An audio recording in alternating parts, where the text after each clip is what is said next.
Hi, and welcome to the show. Subscribe at kevinmd.com/podcast. Today, we welcome back Kim Downey, physician advocate, physical therapist, and then she introduced me to Shari Morin-Degel, a counselor, and their Kevin MD article is Why Burnout Prevention Starts with Leadership. Kim and Shari, welcome to the show. Thank you, Kevin. Thank you. All right, Kim, I always ask you, how did you find Shari and what about her writing and her resonated with you? Sure. So I'm part of the Medicine Forward team, and they recently asked me to interview Sherry for their new podcast. And Sherry sent me some information ahead of time, and I realized what an important informed perspective she has about the responsibility that leadership shares in supporting employees. And for Sherry, it comes from a place of having been there. And I'm hoping to amplify the messages of healthcare leaders making a positive impact. And Sherry is a great example of that. All right. Shari, why don't you briefly share your story and journey and then talk about the Kevin MD article for those who didn't get a chance to read it yet? Okay, great. Thank you so much. Wonderful to be here. Thank you, Kim, for inviting me to collaborate, and thanks for accepting our article. So I am a counselor by trade, and so that's how I started in my career. And then I spent, a little over 15 years in executive leadership.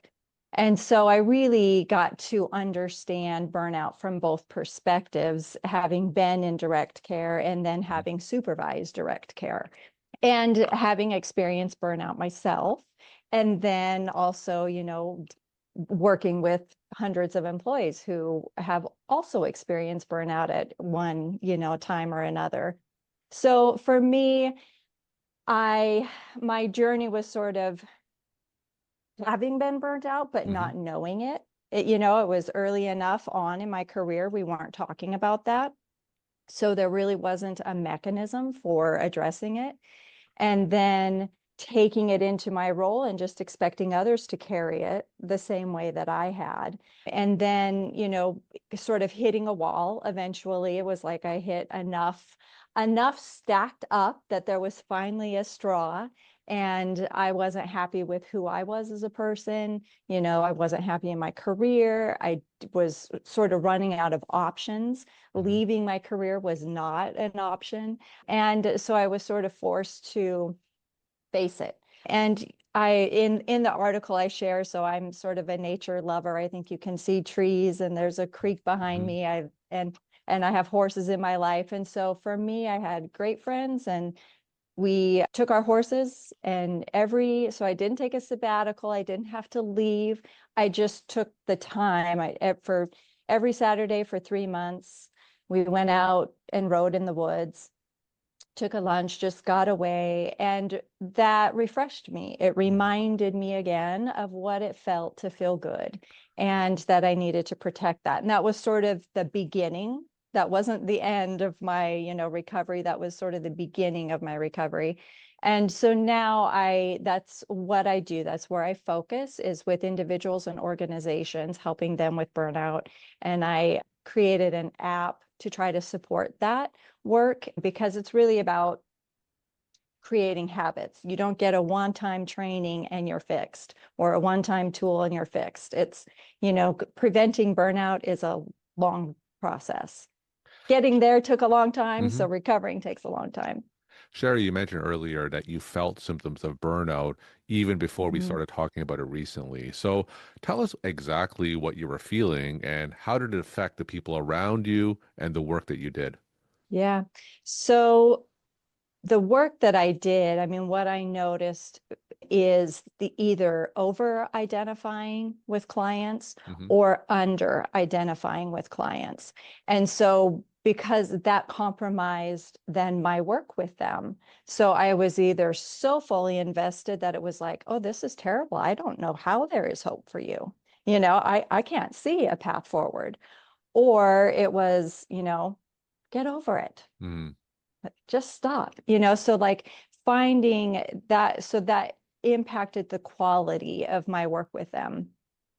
For me personally, I mean, I just was very irritable.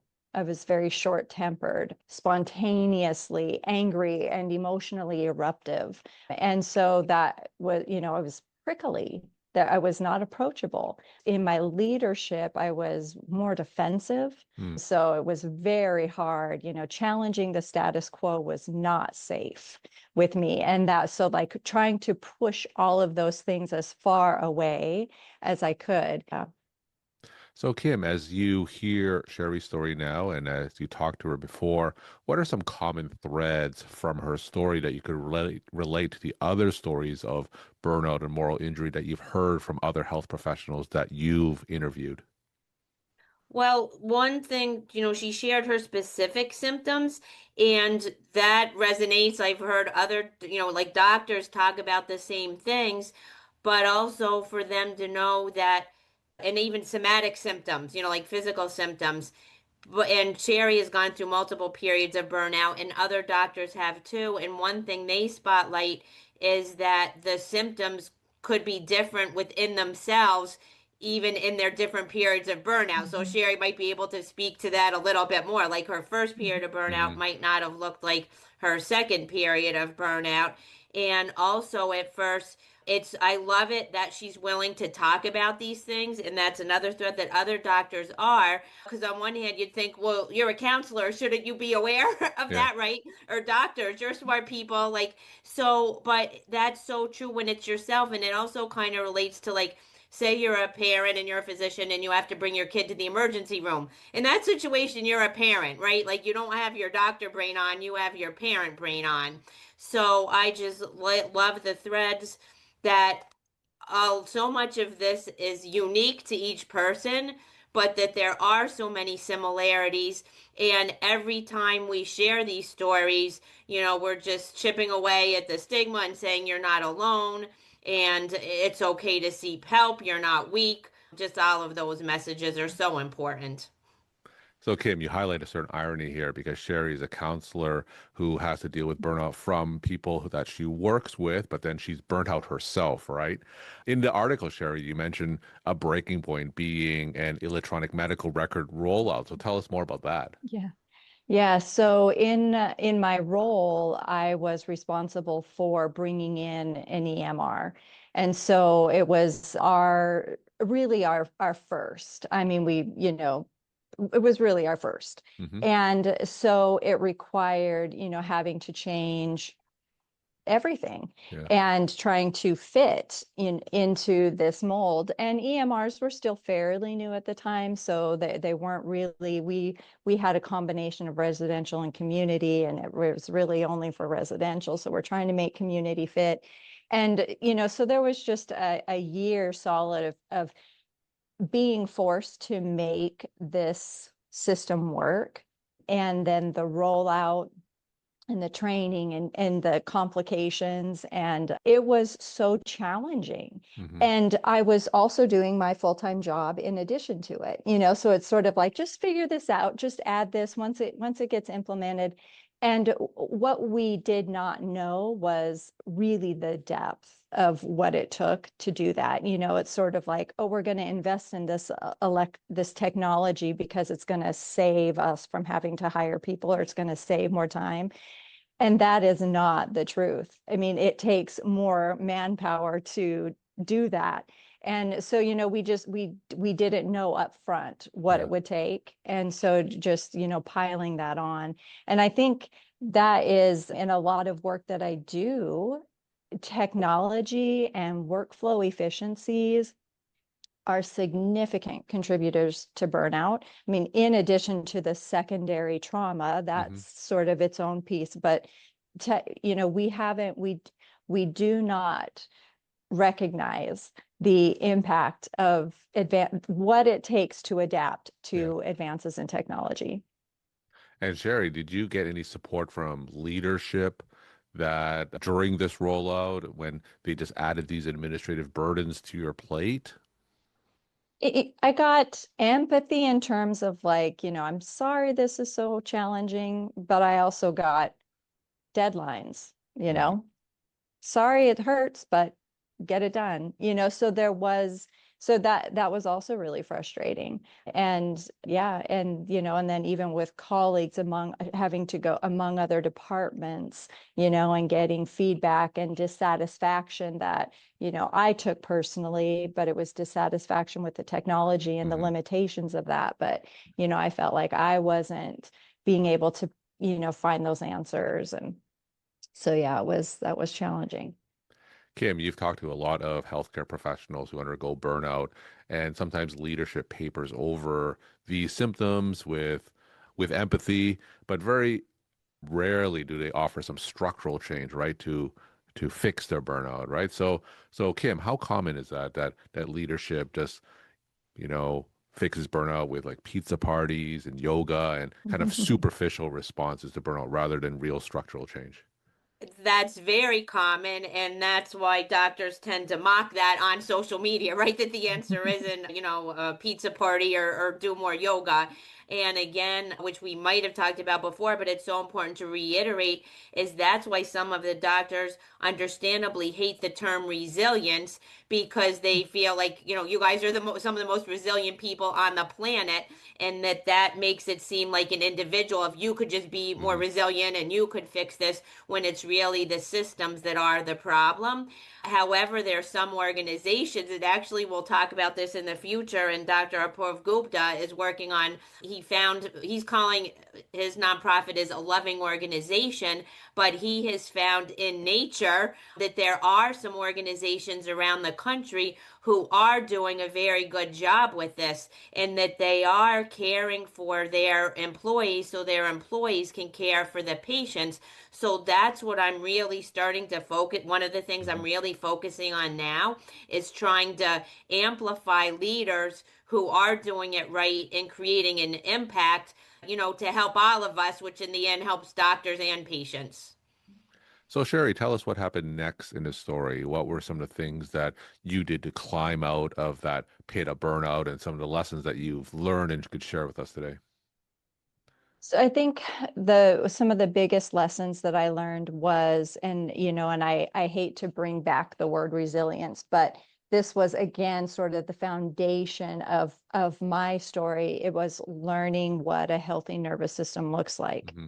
So sort of in me returning to a healthy place, then I was able to impact the environment. So, sort of like, okay, what is health? Again, finding that, learning what a healthy nervous system is. That Hmm. was not a part of my training at all. That came too many years Yeah. into my practice, but learning about that. And then once I found that, then protecting that.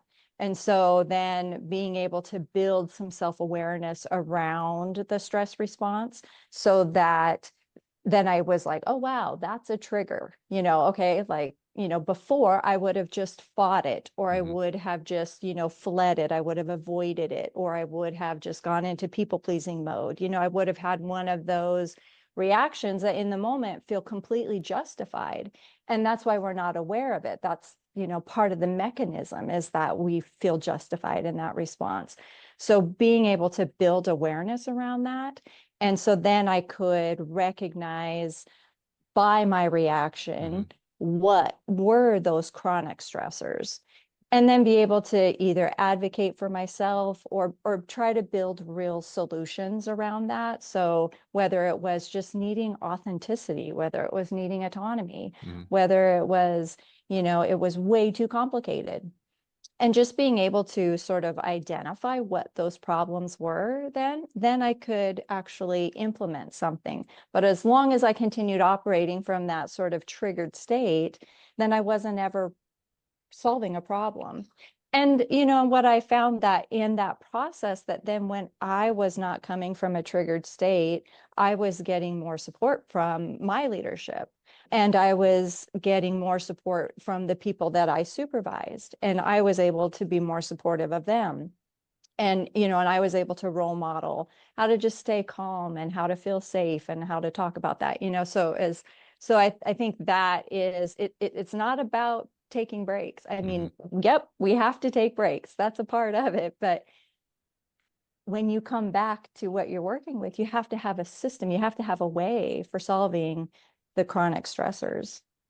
Kim, you've again talked to a lot, and you've heard a lot of stories. You talked to a lot of clinicians about their burnout and how to get leaders to buy in, right? So Shari talked to us about one way that she did it. What are some other ways that you've heard other healthcare professionals share in terms of getting healthcare leaders to buy in and really implement that cultural change that's really needed? Well, I think you really have to show how it affects their bottom line and how, which I was going to share, in the end here, is how that they need to deeply understand how supporting employees is less costly than turnover, healthcare expenses, and disengagement. Because I think that's a lot of it is they will think, well, we don't have the money to support our employees. So I think that's what it has to come down to is to show them, because I'm sure you've shared the statistic before that every time a doctor leaves the system, it costs the hospital $500,000 to $1 million to replace them.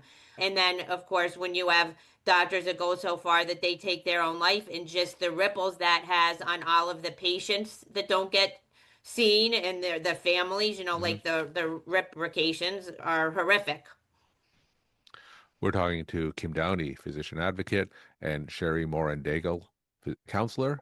Their Kevin MD article is Why Burnout Prevention Starts with Leadership. Now, I'm going to ask each of you just to end with some take-home messages that you want to share with the Kevin MD audience. Shari, why don't you go first? I think the take home message is that, while we are still sorting out big system things, pay, structure, systems, we still have to survive in the meantime. And so we can't wait for those big system things to change.